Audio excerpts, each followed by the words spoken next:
Cloth diaper or disposable diaper ಯಾವ್ದು use ಮಾಡಬೇಕು ಅಂತ ಹೇಳಿ ಕನ್ಫ್ಯೂಸ್ ಅಲ್ಲಿದ್ದೀರಾ? ಎಲ್ಲರೂ ಡಿಸ್ಪೋಸಬಲ್ ಡೈಪರ್ಸ್ ಅನ್ನ ತುಂಬಾ ಕಾಮನ್ ಆಗಿ ಯೂಸ್ ಮಾಡ್ತಾರೆ. ಇದು ತುಂಬಾ ಹೈಜೀನ್ ಆಗಿರುತ್ತೆ, ಮೇಂಟೈನ್ ಮಾಡೋದು ತುಂಬಾ ಈಸಿ.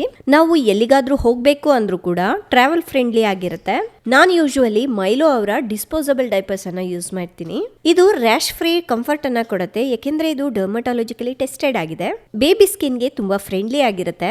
ಕ್ಲಾತ್ ಡೈಪರ್ ಗಿಂತ ಸ್ವಲ್ಪ ಎಕ್ಸ್ಪೆನ್ಸಿವ್ ಆಗತ್ತೆ ಅಷ್ಟೇ, ಬಟ್ ಮೇಂಟೆನೆನ್ಸ್ ಅಂತೂ ತುಂಬಾ ಈಸಿ, ಯೂಸ್ ಮಾಡೋದು, ಥ್ರೋ ಮಾಡೋದು. ಇದು 12 ಅವರ್ಸ್ ಲೀಕ್ ಪ್ರೂಫ್ ಪ್ರೊಟೆಕ್ಷನ್ ಕೊಡೋದ್ರಿಂದ ಮಕ್ಕಳು ಇಡೀ ರಾತ್ರಿ ಕಂಫರ್ಟಬಲ್ ಆಗಿ ಮಲಗುವುದಕ್ಕೆ ಸಹಾಯ ಮಾಡುತ್ತೆ. ಇನ್ನ ಕ್ಲಾತ್ ಡೈಪರ್ ಬಗ್ಗೆ ಹೇಳೋದಾಯ್ತು ಅಂದ್ರೆ ಇದು ಮಕ್ಕಳ ಚರ್ಮ ಮೇಲೆ ತುಂಬಾ ಜೆಂಟಲ್ ಆಗಿರುತ್ತೆ, ವಾಶ್ ಮಾಡಬಹುದು ಮತ್ತೆ ರೀಯೂಸ್ ಮಾಡಬಹುದು. ಇದರ ಡಿಸೈನ್ಸ್ ಸ್ಟೈಲ್ ಅಂತೂ ತುಂಬಾನೇ ಚೆನ್ನಾಗಿರುತ್ತೆ, ಒಳ್ಳೆ ಒಳ್ಳೆ ಆಪ್ಷನ್ ಸಿಗುತ್ತೆ. ಅಪ್ ಟು 300 ಟೈಮ್ಸ್ ಇದನ್ನ ವಾಶ್ ಮಾಡಿ ಮತ್ತೆ ರೀಯೂಸ್ ಮಾಡಬಹುದು. ಆದ್ದರಿಂದ ಇದು ಬಜೆಟ್ ಫ್ರೆಂಡ್ಲಿ ಕೂಡ ಆಗಿರುತ್ತೆ. ಇದರಲ್ಲಿರುವ smart cuff technology up to 5 hours ವರೆಗೂ ಲೀಕ್ ಆಗದ ಹಾಗೆ ನೋಡ್ಕೊಳ್ಳುತ್ತೆ. ಡೈಪರ್ ಫ್ರೀ ಸಮಯದಲ್ಲಿ ಮಕ್ಕಳು ಮನೆಯಲ್ಲಿ ಆಟಾಡುವಾಗ ಕ್ಲಾತ್ ಡೈಪರ್ ಅನ್ನ ಯೂಸ್ ಮಾಡೋದು ಒಂದು ಒಳ್ಳೆ ಆಪ್ಷನ್. ಸೊ ಗೊತ್ತಾಯ್ತಲ್ವಾ ಯಾವ್ದು ಯಾವಾಗ ಯೂಸ್ ಮಾಡಬೇಕು ಅಂತ. ನೀವು ಕೂಡ ಈ ಡೈಪರ್ಸ್ ನ ತಗೋಬೇಕು ಅನ್ಕೊಂಡಿದ್ದೀರಾ? ಮೈಲೋ ಅವರ ವೆಬ್ಸೈಟ್ ನಲ್ಲಿ ಅಥವಾ ಆಪ್ ನಲ್ಲಿ ಸಿಗುತ್ತೆ.